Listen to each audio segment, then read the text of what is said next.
Hey everyone, just wanted to talk about a little bit of a different video than I might normally make on this channel, sort of expand the content that you might see from me. But I really do think this is one of the most important things to talk about, um, which has really far wide reaching implications, which is like, how do I want my business to operate? And from that question, I've started to ask, how do I want to generate leads for my business? Um, in the past, I sort of had the bro herd mentality, which was I am okay generating leads in any way possible, as long as it gets me results, right? Which I think is a little bit of a silly way to do things. I was, spending thousands of dollars trying to learn ads, trying to do cold email, trying to do a little bit of everything, rather than being more deliberate about my strategy. And so basically what I've realized recently is that some of the cold email campaigns, not all of them, and a good portion of the content that I was posting on LinkedIn wasn't authentic to me. Well, it wasn't useful to the people that I was trying to attract into my business. And as a consequence of that, the whole sales pipeline basically collapsed. It's like, why am I attracting clients who I don't enjoy working with? Well, it's because like the whole system you set up to find them is not in alignment with the type of client that you want. And so I hit the big red pause button recently. I was like, okay, what what kind of lead generation method would work for the types of clients that I ideally want to work with, and where do I want to focus my energy? Because I think trying to focus on 5 different channels at once, doing founder-led sales was basically taking up like 75% of my time. It wasn't a great idea. And so the question is like, in the past with the business, it's been like, what is the best way to do things? What is going to hyper super scale me the fastest possible? And I think that was the wrong question to ask. It seems very obvious, but there's a ton of competition in this space. GTM now, Clay. It's not a blue ocean as much as it used to be. And so rather than trying to define like who do I want to be, what do I want to do in the space, I think that I did, what's the right way to explain it? Like I did not really listen to some of my internal dialogue that I was having. And one of the best examples recently is like the method where you set up a bunch of fake LinkedIn profiles and send in mails, right? And at least early on, right, everyone seemed to be getting results from it. Or everyone that was doing it, at least, it was pretty niche and still is. But like what I found was that it wasn't attract like for our clients and the kinds of offers that we were working for and the clients that we enjoyed working for. Like sending mass LinkedIn outreach did not have the results that we expected. An interesting story. I was talking with um one of my good friends, a coach, someone that I've been working with for a while now. That them mostly helping me, right? And they told me a story about how they felt like since a lot of other coaches in the space were focusing on short form content, that was the best way to do things to get clients, right? And at the end of the day, they made zero money from all the effort they put into Instagram and YouTube and all that kind of stuff. Which makes sense, right? Like it makes sense when you are not seeing results from your sales pipeline. There might be a complete disconnect from your mission and vision as a company and the methods that you're using in the first place, right? And so with the content that I was making on LinkedIn before, I had like literally some campaigns or some channels, it would be like a 10 less than 10% conversion rate, right? Because what I was offering in the emails was basically a panacea, a solution to all problems. And then they get into the call and say, well, there's limitations here, limitations there. If I had actually started to explain those limitations and caveats a little bit earlier, my life would have been way easier, right? And yeah, if you're watching this and you do believe that cold email is a silver bullet, I have some bad news for you. Uh, working on it for like the last 2 years, right? That it doesn't work for everyone, and there are some brands it does not work for, right? So I do think it is an important question after doing this for almost 3 years now to ask, like, hey, is cold email and is the kind of messages that this lead generation agency wants to send out for us, does this resonate with what we do? Um, because I think a lot of times I'd say most times you would have saved yourself a lot of grief by sending a more difficult to convert message that, dumps some of the baggage out a little bit earlier, right? Not all of it, but yeah, I mean, we'll talk about more. I'll use some of my slides here. And I also the other huge thing that I'm seeing as a trend online these days, and there's nothing wrong with it when it's executed well, is people using AI to generate all their content, right? And so like this Gamma Doc's an example, right? I took this call that I had with my coach, and we were describing authentic lead generation and being authentic. And then as I got into the motion of it, I was like, wait, does this resonate with the business that I want to run? Is this content that AI is generating? Is it would those words come out of my own mouth? And I think what I've learned recently is like the answer to that is often no, right?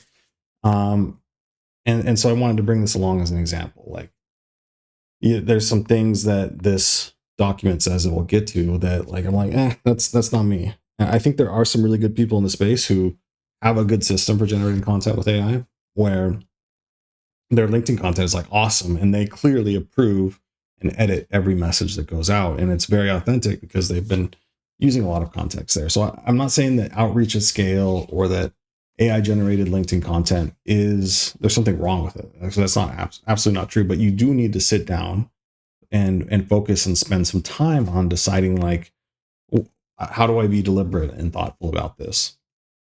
Anyway, so yeah, so just as I was describing, the notes are at least helpful. Yeah, you can end up with a lot of heartbreak because the method of lead generation that you're using doesn't attract your ideal client. And this is like exactly what I've realized recently, right?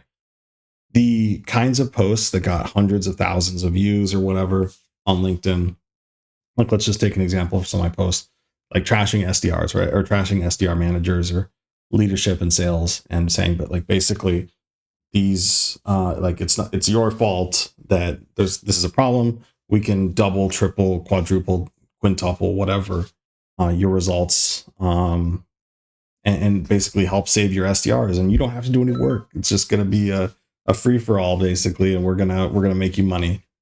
And we had a couple clients come in through that messaging, or at least I'm fairly certain that they did, and they did not end up being good clients.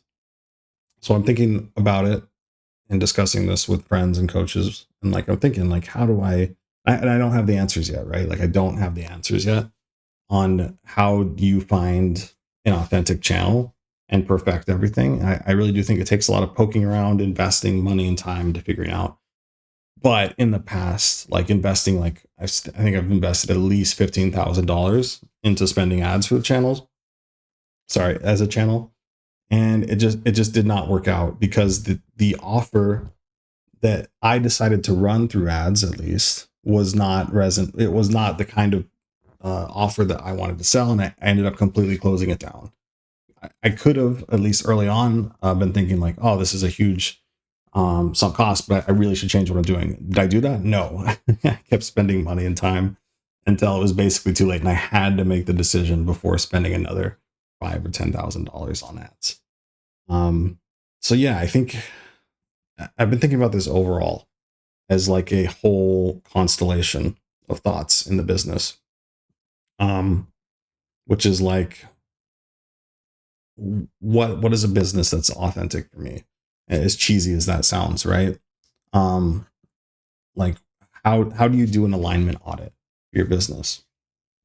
And so basically, what I've been doing with the coach and on my own is basically going through and identifying every single department within the business, every single employee, every single way that we do things, and be thinking like, does this way of doing things fit into my business? And lately I've been focusing that attention on sales and marketing. And so what I've decided, you can probably guess through the change in my content recently, is to focus on longer form content, right? Like, I think that it would be foolish for me to expect that people who come in through short form YouTube content or like little snappy Twitter posts, looking for lead generation, or me posting about lead generation, and then expecting them to understand the nuances that, hey, this is going to take 3 to 6 months. This is a product market fit finding experiment. I know you'll book this meeting after watching me 30 seconds to make a bunch of promises to you. But yeah, like that's basically what I'm talking about is like, where's the slide for it? Let me find it. Okay, yeah, like short form content, right?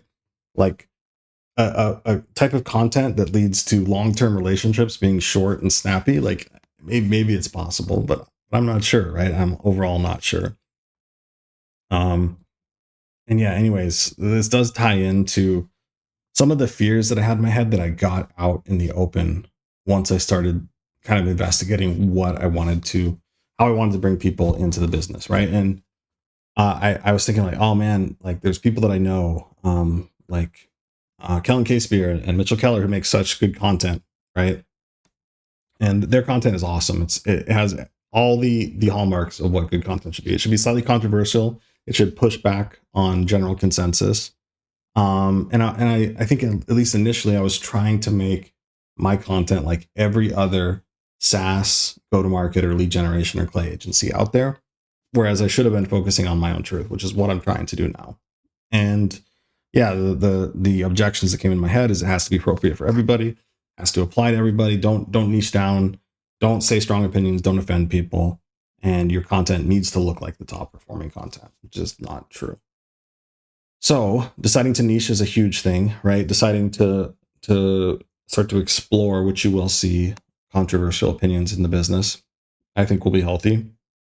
And overall, I've decided, like I mentioned, that long form content, like I want my clients, customers, relationships to, they already know me when we start talking because they've gone through 5 or 10 of my YouTube videos that contain basically my entire thesis on go to market, which is I these days, honestly, I no more spray and pray. We're going to do things very, very tight.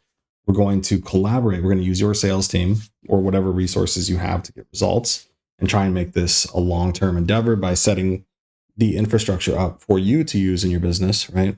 Rather than just, oh, we'll do everything for you. We'll just send 50,000 emails for you and you'll get results that way. And I'm much more interested these days in pulling on the thread of what is the best go-to-market AI automated system using these agents. How can I replicate the best brains in the business to get results? And that's not going to be quick. It's not going to be easy. So why would I try and use a 30-second ad or a 30-second short to try and get someone interested in that? So anyways, I'm repeating the same things over and over at this point, but I think you guys get it. Like overall, I've also been doing an audit of my own life and like, what is the type of content that I want to engage with and what do I want to cut out of my life? And so that's why this came up. But yeah, I think that lead generation content in general, there's a lot of like promises that get same with AI SDRs and all these GTM tools and crazy promises. It's all a bunch of bullshit, and I'm gonna be talking more about it hopefully in the coming months. But yeah, I hope you guys enjoy this kind of content. If you do, I will make more of it, and I will also start to go over some of the specific points. So please drop comments below, and I'll talk about individual things that I've mentioned here. So yeah, you'll see some new content from me, new lead generation methods, and yeah, less spray and pray. I think that would be the summary of this video. Hope you guys enjoy.